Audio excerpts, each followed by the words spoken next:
বন্ধুরা দেখতেই পাচ্ছেন মোবাইল কিন্তু অন। আবারও আরেকটি ঝাঁকি দিয়ে দেখি মোবাইলটি অফ হয় কিনা। দেখতেই পাচ্ছেন বন্ধুরা মোবাইল কিন্তু অফ।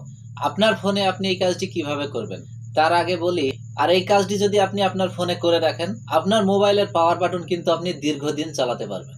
আপনার ফোনের পাওয়ার বাটন নিয়ে তেমন টেনশন কিন্তু আর থাকছে না। তাহলে চলুন দেখে আসি আপনি এই কাজটা কিভাবে করবেন। আপনার এই কাজটি করার জন্য একটি অ্যাপস ব্যবহার করতে হবে এবং গুগল প্লে থেকে সেই অ্যাপসটি ডাউনলোড করতে হবে।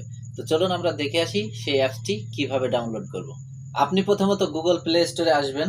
গুগল প্লে স্টোর আসার পর সার্চ অপশনে গিয়ে আপনি লিখবেন SHAKE।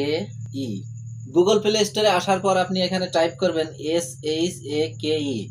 এটা যখনই আপনি টাইপ করবেন তার নিচে কিন্তু দেখেন একটি লেখা আপনারা দেখতে পাচ্ছেন। এটার উপরে আপনারা একটা ক্লিক করবেন। এটার উপর ক্লিক করার পর আপনার উপরে যে অ্যাপসটি দেখতে পাচ্ছেন এর উপরে আপনি একটি ক্লিক করবেন। ইনস্টল। আমরা একটু অপেক্ষা করি অ্যাপসটা ইনস্টলের জন্য। এবার আমরা ওপেনে ক্লিক করব। অ্যাপসটি ওপেন হতে একটু সময় লাগতেছে, আমরা একটু অপেক্ষা করি। আপনারা দেখতে পাচ্ছেন অ্যাপসের ড্যাশবোর্ডে কিন্তু আমরা চলে আসছি। এখানে আপনি ল্যাঙ্গুয়েজটি সিলেক্ট করে নেবেন।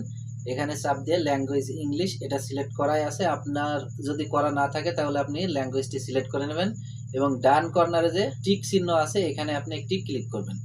টিক চিহ্নের উপর ক্লিক করার পর আপনি যে ইন্টারফেসটি দেখতে পাচ্ছেন এখানে যে স্কিপ লেখা আছে, নেক্সটের নিচে যে স্কিপ লেখা আছে এইটার উপর আপনি একটি ক্লিক করবেন।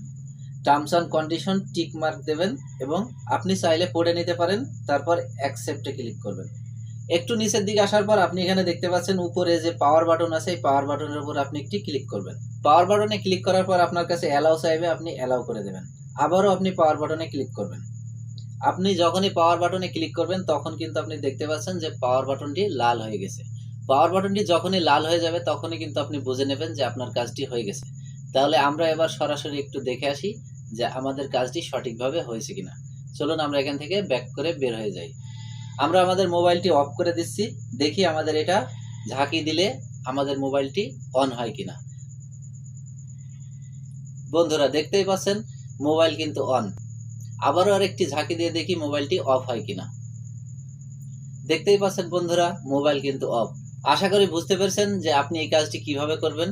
আমি যেভাবে আপনাদেরকে দেখাই দিলাম এইভাবে যদি আপনি করেন অবশ্যই কিন্তু আপনি এই কাজটি করতে পারবেন। বন্ধুরা আপনারা তো দেখলেন আপনি এই কাজটি কিভাবে করবেন, কিন্তু কোনো সময় যদি আপনার মনে হয় যে এই কাজটি আপনি আর করতে চাচ্ছেন না বা আপনি আপনার ফোনে এই সেটিংটি করে রাখতে চাচ্ছেন না, তাহলে এটাকে বন্ধ করবেন কিভাবে বা এই অ্যাপসটিকে আনইনস্টল করবেন কিভাবে সেটাই মূলত দেখাচ্ছি। প্রথমে আপনি সেটিং অপশনে চলে যাবেন।